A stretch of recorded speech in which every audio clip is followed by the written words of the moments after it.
नदीच्या साईडने आपण आता पाहतात समजो कोणाचा बॉडी नक्की कुठे सापडली नक्की आपल्याला.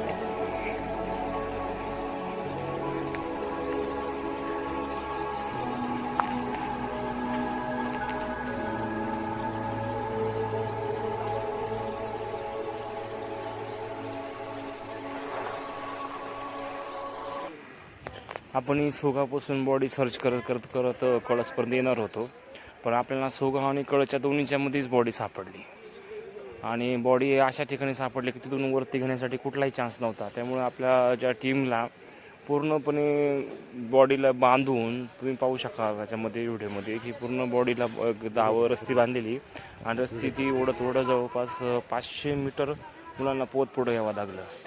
त्यानंतर आपल्याला एक काठ लागला व त्याच्यानंतर ती बॉडी पाकिटला सापडली.